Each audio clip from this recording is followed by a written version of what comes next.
আমাদের রাজ্যের, বিশেষ করে আমাদের জেলার যত ইমাম সাহেব আছেন মসজিদের এবং যারা মুয়াজ্জেম আছে, তাদেরকে সরকার থেকে একটা একদম ন্যূনতম অপমানজনক ভাতা দেয়। সম্মানজনক বলবো না, কারণ 3,000 টাকা ভাতা আজকে কোনো ভাতাই নয়।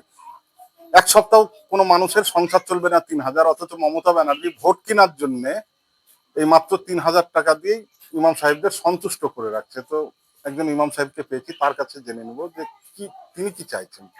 তো যে আপনাদের যে ইমাম ভাতা দেয়, সেই বিষয়টাকে আপনারা কিভাবে দেখেন ইমাম হয়ে আপনি? ভাতা বলতে গেলে আমি এর আগে কংগ্রেসকে ভোট দিয়েছি, টিএমসি আসলে টিএমসি ভোট দিয়েছি। এই বছর আমি টিএমসি ভোট আমি দিব না, কংগ্রেসকে দিব না, আইএসএফ কে দিব না, সিপিএম কে দিব।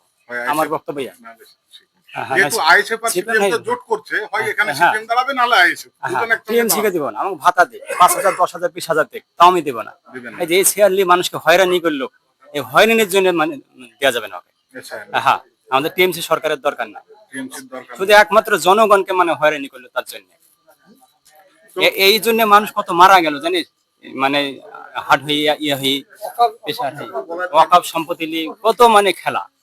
ও তো রাজ্যের মুখ্যমন্ত্রী, ওর একটা পাওয়ার আছে, তো ক্ষমতা আছে, তো ও কিছু মানে ভাবি না এটা। তারপর সংখ্যালঘুদের থেকে, সংখ্যালঘুদেরকে ওবিসি থেকে বাদ দিয়ে আমার এবার পুরো বিশ্বাস যে টিএমসি আমি ভোটটাই দেবো না, টিএমসি কে না ভোট দেবো না। তো আপনি তো ইমাম সংগঠনের মধ্যে নিশ্চয় আছেন, হ্যাঁ, তো সেখানে কি আলোচনা হচ্ছে? আলোচনা কি এরকমই আলোচনা, সব সবারই একই আলোচনা যে টিএমসির উপরে মানুষ একবারে হয়ে গেছে। মানে মানে বিধানসভায় যেভাবে হ্যাঁ। টিএমসি কে একদম মানে ইমাম সাহেবরা মন উজাড় করে ভোট দিয়েছে, এবার বলছেন যে সেই রকম না না না না না, একই কথা। টিএমসির মানে কথা শুনলে মানুষের রাগ হয়েছে। টিএমসি কথা শুনলে রাগ হয়েছে। হ্যাঁ, দেখা যাক হ্যাঁ, ভোটের পর কি হয়। আমি তো বলছি আমি আমি আমার ভোট আমি টিএমসি কে এর আগে দিয়েছি, কিন্তু এবার থেকে আর দেবো না। এবার থেকে আর এই যে মানুষের শুধু হয়রানি করার নেই, আমি আইএসএফ কে দেবো, সিপিএম কে দেবো। এই যে ভাতা টাতা, যে যুবশ্রী বলুন, কন্যাশ্রী বলুন বা বাড়ি বলুন, হ্যাঁ, এরকম ভাতা সবাইকে দিচ্ছে, সবাইকে দিচ্ছে। এই ভাতাতে কি হবে? এতে কিছু সামান্য ভাতা মানুষ, হ্যাঁ, বলেনি।